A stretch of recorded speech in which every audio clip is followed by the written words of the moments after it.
Excuse me if I look sweaty, I just came back from the gym, but I just wanted to record a video based on the West Ham latest news roundup and what's been going on with West Ham recently. I haven't made a video since last Friday.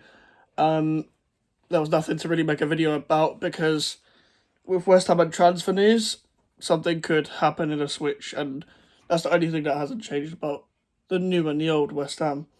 And ever since the video I made Friday about Jesse Lingard, about him having Premier League options and the move to Saudi Arabia, I haven't heard anything advanced with the Saudi Arabia stuff, but it's a bit weird because everyone around that like Lingard's people in West Ham, the people inside were very confident that Jesse Lingard would move to West Ham. It's come out recently that Nottingham Forest would like to break their wage structure, and we are satisfied with what we've given Jesse Lingard. And my thing is with all of this is that I understand the perspective of everyone, because everyone's a bit sick of this saga. Completely understand why everyone's frustrated. Nottingham Forest, this would probably be a very good signing for them if they can pull it off. I don't mean to be rude, but I don't know why this deal should happen. But I think, I'm not saying Lingard will come here for like a last payday. I don't think he'll be a mercenary if he moved to Nottingham Forest, because I think he just wants his money, and then he can, on the pitch, he's actually very good. Like, as Stuart Pearce said, he's very like professional on the pitch. When he's on the pitch, he'll try his hardest. And we saw that when he was with us. And the only reason why he might have like dumbed down his performances for like Man United, for example, is because he was going through stuff. I think it would be a big, huge benefit for Nottingham Forest. I reckon this would be a big step in them staying up. I already saw like us losing to Nottingham Forest on game week 2 anyway. First home game for them in the Premier League. It's gonna happen. Like I'm expecting it. Even if we get all of our transfers in. And they've also signed people like Mikeytimmo, who I've read good things about. I've heard he's good. Nico Williams, good player. Impressed with Fulham, but he's good. And I've seen him play good for Wales. And Omar Richards, who I wanted last year, from Reading, and they signed a guy who used to play for Liverpool, Awoyani. He played for Hertha Berlin, Nigerian striker. I don't know much about him. I've heard the name before, but I've not heard much about him. So I feel like they are slowly cooking. You also got Dean Henderson as well in goal. So that would be good for them if they got Lingard as well. With Lingard coming to us, I want him at West Ham. I'm not one of these people on Twitter that just flips the switch and says all for the money and stuff. This is literally going to be his last big contract. Every footballer does this. I think it's just because we're West Ham fans, we want to see it happen quick. We want to see things that benefit us, and we're looking at it from the perspective of, we gave you the light in the dark of when your career was a bit mad, and you moved to us in January and you performed really well, and that's how we look at it. And I understand that. I fully understand that. And he should have signed for us last year. We should have got him whatever the price. But they're only going to Solskjaer want to sell him and thought he was going to sign a new contract.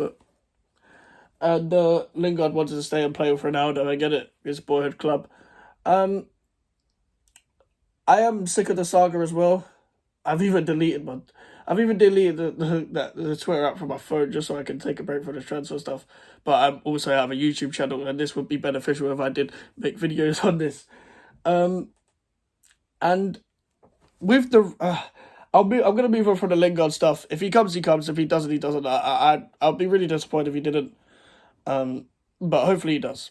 Hopefully he does. I'm quietly, I know this is gonna come back to bite me, but I've been quietly confident that he will still come to us. But it's not looking likely right now. But it is what it is. Moving on, the Rangers game and the Reading game.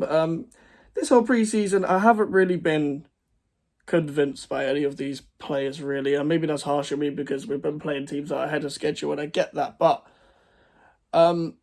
these players aren't good enough. Some of these players aren't that good. When you still look at the squad, you think we haven't got transfers over the line in terms of attackers. We've got 3 signings, and one of them's already injured with Nathan Gare.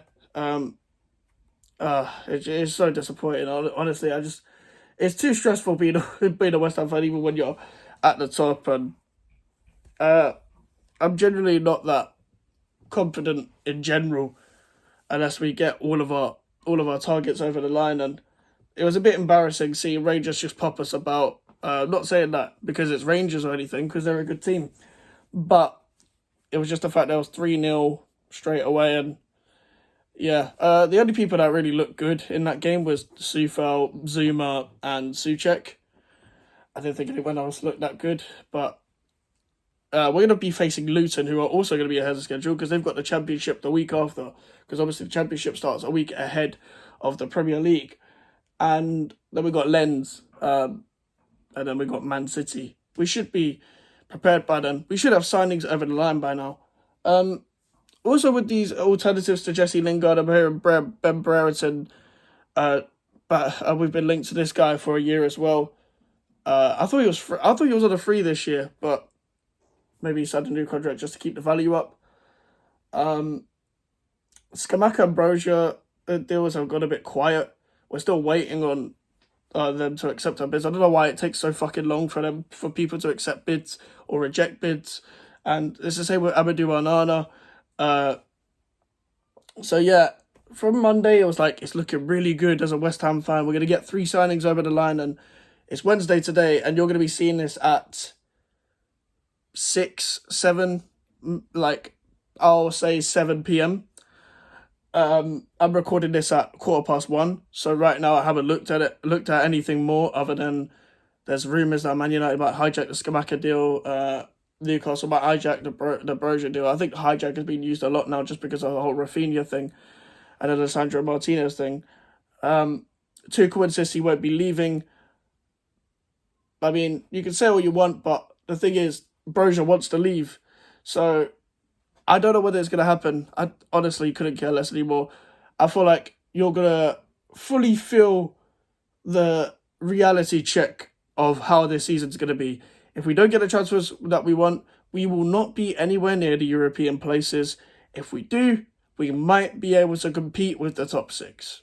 It's that simple. Because most of these players that I see play nowadays, like play for our team, are just not good enough. Like, a lot of people argue between Fornals and Benrahma. People might not like to hear this. I don't think either are that good. I don't. And I'm a fan of both. I'm a fan of both. They both seem like nice guys off the pitch. They both are key players to where we are today. But I don't think you can always go back to goals and assists for these players. I think Fornals has good passing range, but sometimes he just doesn't make good enough decisions. Same with Benrahma. He's a moments player. He's a confidence player. I don't think either are good enough. And I don't think the hard work, saying someone works hard, you should work hard. You're a footballer. And that's what you're all meant to do. It's like, just because he puts like immense running through, he will always get a place in the team. He'll always be shipped out onto the left. I like him in the middle. I like Fornals in the middle. But when I say I like Fornals in the middle, it's because it was against Ipswich. So it is what it is. But that is my opinion. That was the little roundup of news. Hope you guys enjoyed the video. The socials will be in the description, the Twitter and Instagram, and email for any inquiries. If you like the video, please leave a like on the video. Leave a dislike if you want to. Couldn't care less. But share it everywhere and subscribe if you're new. And I'll see you guys next time. Goodbye.